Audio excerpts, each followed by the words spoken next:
disayangkan banget ya guys, meninggal dalam keadaan hamil tua. Hai guys, balik lagi di channel DM Dunia Maya dalam Misteri.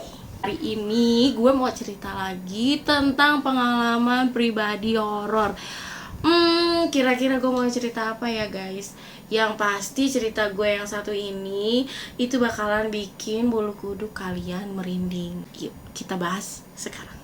Dulu ibu gue pernah punya temen deket, nggak temen sih, maksudnya tetangga yang emang udah bener-bener tuh deket banget sama ibu gue guys. Tinggalnya pun rumahnya nggak begitu jauh dari rumah ibu gue gitu kan. Singkat cerita, tetangga ibu gue ini dia tuh punya 3 orang anak guys. Dimana pada hari itu dia itu hamil anak keempat guys. Jadi kata ibu gue pas dia hamil anak keempat dia kaget. Ya mungkin karena ekonomi dari orang tersebut itu tidak ya mencukupi untuk dia punya anak keempat gitu kan, makanya dia agak syok nih pas hamil anak keempat gitu kan. Karena bagaimanapun yang namanya sesulit apapun kehidupan kita, kalau misalnya kita punya anak pun ya harus diurusin bener-bener gitu kan. Nah pas dia tahu dia hamil anak keempat nih guys, ya pasti dia shock. Terus kalau bisa anak itu tidak ada di dunia gitu. Jadi bagaimanapun caranya ya dia harus melenyapkan anak tersebut gitu. Kayak kasihan gak sih gitu kan. Udah gitu dia mikir gak sih kalau ngegugurin anak itu kan sama juga ngebunuh nyawa seseorang gitu kan. Mungkin anak itu nantinya akan bisa membantu perekonomian keluarganya kan, kita nggak tahu ya guys. Tapi pada saat itu si ibu ini sangat terpukul sekali dengan adanya kehamilan dia sendiri guys. Dimana ibu gue sendiri pernah nyaksiin dia tuh mukul-mukulin terus perutnya guys, sampai melotot-melotot gitu mukulin perutnya. Jadi kebayang gak sih saat kita hamil kita ngerasa kita aja gitu kan ya mungkin kesehatan bisa ngedrop apa segala macam, tapi dia dengan hebatnya gitu mukul-mukulin perutnya guys. Nggak kebayang sih ngerinya kayak apa gitu, mukul-mukulin perut yang emang di dalam kandungannya itu bener-bener ada janin atau bayi gitu kan. Akhirnya karena ibu gua ngelihat kejadian itu, disadarin lah sama ibu gua, istighfar gitu kan, lu ingat Tuhan nih, anak itu rezeki anugerah gitu kan, jadi nggak boleh kayak gitu. Di hari itu, di saat itu ya dia cuman tersadar, oh iya gue salah gitu. Dapat beberapa bulan nih guys, hamil itu semakin membesar, kandungan itu semakin membesar gitu kan. Semakin membesar ya pasti janin itu akan bertumbuh juga semakin membesar, akan membentuk sebuah kayak bayi gitu kan ya guys. Jadi pada saat itu ibu gue tuh minjem duit buat kerokan. Zaman dulu tuh namanya gobangan guys. Kalau sekarang gue nggak tahu ya namanya apa, tapi kalau emak gue cerita dulu namanya gobangan. Gue juga gak tahu tuh jalan ceritanya bagaimana bisa disebut gobangan ya kan. Keren juga ya namanya gobangan gitu. Nyokap gue tuh minjem gobangan ke tetangganya itu yang lagi hamil. Emang belum sempat dibalikin itu gobangan. Jadi nyokap gue juga pun belum kerokan nih guys, jadi belum dipakai gobangannya gitu. Di daerah rumah ibu gue dulu tuh guys, itu kayak banyak pohon, kayak pohon kecapi, pohon mangga, pohon pete gitu, pohon yang gede-gede gitu lah guys, pohon nangka gitu, yang gede-gede kayak gitu. Itu banyak karena dulunya nih di daerah tempat tinggal ibu gue, tempat itu bener-bener yang emang jarang perumahan gitu loh guys, gak kayak sekarang gitu, jarang rumah gitu.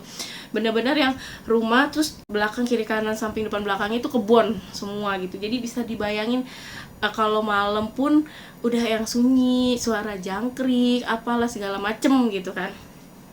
Nah udah singkat cerita, nah dia ini bikin KTP juga nih di kakak ipar gue.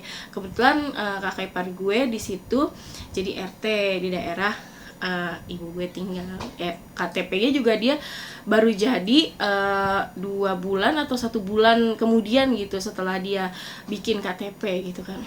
Cukup disayangkan banget ya guys, meninggal dalam keadaan hamil tua. Nggak kebayang sih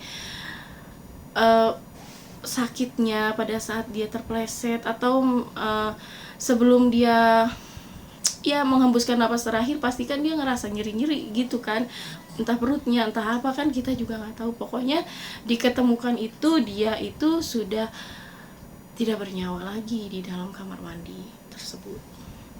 Akhirnya warga dan keluarga si korban ini ya mengadakan tahlilan setelah dikubur di dekat pemakaman dekat rumah gitu guys. Pada saat dia hamil menginjak usia 8 bulan, katanya dia itu kepleset di kamar mandi guys.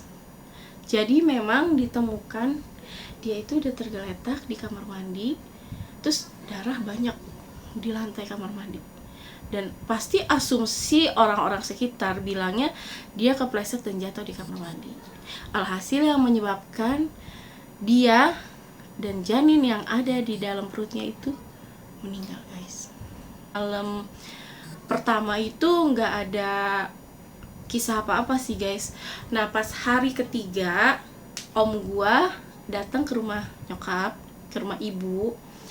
Nah dia ngomong nih sama ibu gua, kita samarin aja ya nama si almarhum ya. Dia ngomong nih sama ibu gua. Nah om gue itu manggil ibu gue itu sebutannya empok ya. Dia ngomong itu kejadiannya itu pas mau maghrib, jadi kayak sanekala gitu guys. Nah dia itu ngomong om gue sama ibu gue, Pok itu ada Pok Ani lagi duduk di bawah pohon mangga. Terus gue bilang, lu lagi hamil Pok, ngapain lu duduk di situ? Dia cuma cengengesan. Nah nyokap gue bingung dong. Setahu nyokap gue kan dia itu malam itu mau 3 hari guys. Akhirnya nyokap gue nggak langsung ngomong nih ke om gue, tapi om gue disuruh makan minum dulu, kayak nenangin dulu lah gitu kan. Kelar makan dan minum, om gue baru nyokap gue cerita kalau Po Ani ini udah nggak ada, dan nanti malam ini habis Isya itu acara 3 harinya Po Ani. Lihat orang yang lagi hamil tua maghrib di bawah pohon terus cuma nyengir gitu dong. Gue gak kebayang deh ya. Om gue tuh nggak berpikir bohong nih gitu. Cuman emang om gue tuh yang langsung mikir nggak mungkin, karena yang gue lihat jelas-jelas dia, bentukannya dia, jenisnya pun dia gitu. Nggak ada serem-seremnya, pokoknya intinya yang gue lihat ya dia gitu kan. Akhirnya kata ibu gue, yaudah nanti malam lu datang aja ke acara 3 hariannya almarhum gitu kan, biar lu tahu gitu kan, biar lu sadar gitu kan. Akhirnya datang lah tuh, ternyata benar. Akhirnya om gue dari situ percaya kalau si Po Ani ini ternyata sudah almarhum 3 hari yang lalu. Udah nih guys. Nah lepas dari acara tahlilannya itu kan malam sekitar jam 9, jam setengah 10-an. Nah ibu gue nih tidur. Dan balik lagi ke cerita awal, jadi kan rumah ibu gue itu ada di tengah-tengah kebun kan. Karena zaman dulu kan jarang yang namanya penduduk kan, jarang rumah juga kan. Nah anak dari ibu gue itu, kakak gue ya, itu belum tidur nih guys. Jadi dia kayak ya masih nonton TV gitu, tapi ibu gue di situ udah mau tidur gitu kan. Nah kakak gue dengar suara motor berhenti di depan rumah. Dipikirnya kakak gue, abang gue pulang guys. Oh abang gue pulang gitu, diintip lah ceritanya nih sama kakak gue. Pas baru mau ngintip, dia ada perasaan gak enak gitu di hatinya. Gue intip jangan ya, beneran abang gue apa bukan ya gitu. Coba deh gue tungguin dulu deh, kalau emang abang gue pasti dia langsung masuk ke rumah, buka sepatu apa segala macam, pasti ada suara lain selain suara motor gitu kan. Ditungguin nih sama kakak gue guys, nggak ada suara apa-apa lagi, cuman denger suara almarhum kayak ngedehem gitu, kayak gitu, Suaranya tuh kayak gitu. Dan kakak gue tuh inget banget, tahu banget suara almarhum tuh kayak apa. Dan kakak gue tuh langsung yang notice, wah kok suaranya kayak suara almarhum ya. Akhirnya kakak gue ke kamar ibu nih, kamar ibu, ceritanya kakak gue tuh mau bilang kalau kakak gue tuh dengar suara batuknya si almarhum. Tapi pas kakak gue masuk ke kamar ibu, nah ibu itu udah terbangun dari tidurnya. Ibu itu ngimpi di sono-sononya si almarhum ini minta gobangannya dipulangin guys. Jadi ibu tuh ngimpi bener-bener yang, "Pok, gobangan saya balikin, mau saya pakai." Nah ibu ngimpi. Nah kakak gue datang ke kamar cerita, dengar katanya, "Bu, di depan ada suara batuknya Po Ani." Lalu nyokap gue langsung notice, oh benar, berarti dia datang ke rumah gue mau minta gobangan gitu kan. Perkara gobangan aja guys, sampai disamperin ke rumah gitu kan. Ya Allah tolong. Akhirnya kakak gue diomelin nih sama nyokap, karena kan posisi nyokap juga kayak satu ngerasa bersalah, kedua ya pasti takut gitu kan. Akhirnya nyokap parah-parah, udah nggak usah ngomongnya macem-macem gitu kan, udah bukan, itu abang lo kali, udah coba lu bukain aja pintu gitu. Akhirnya ya karena nyokap gue udah marah, kakak gue takut nih, jalanlah dia keluar mau buka pintu, tapi dia tetap dalam hatinya dia tuh dia ngerasa gue takut nih gitu kan. Gue buka dulu deh jendela gitu. Pas dibuka nih guys jendela nih sama kakak gue, srep gitu kan, dibuka, pocongnya Po Ani guys lagi arah pulang.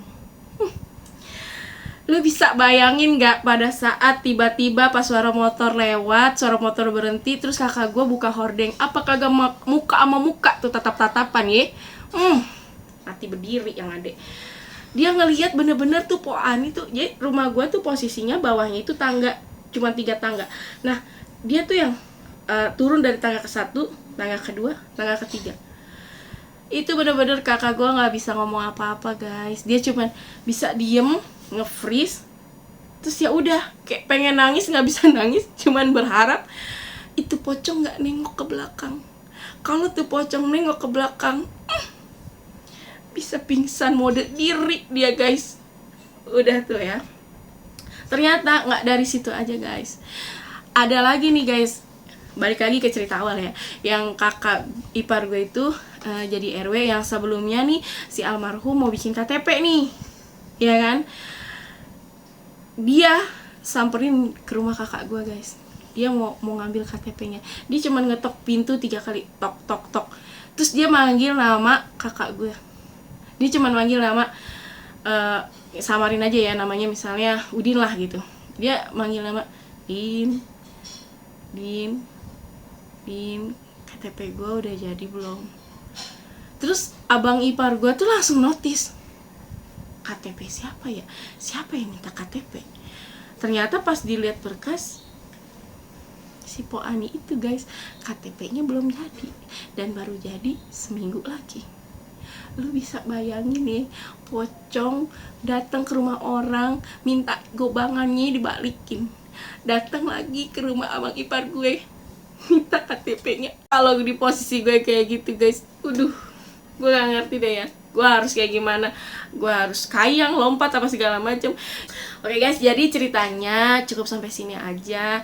Nanti kalau misalnya ada cerita-cerita seru lagi, gue pasti bakalan cerita. Masih banyak buat yang udah nonton channelnya DM Dunia Maya Dalam Misteri. Jangan lupa balik lagi ke channel ini untuk nonton lagi kisah-kisah misteri selanjutnya. Yang pasti misterinya itu bakalan tambah lebih greget, atau tambah lebih merinding, atau tambah lebih lucu, atau tambah lebih horor. Pokoknya sesuka asumsi para followers tercintaku aja.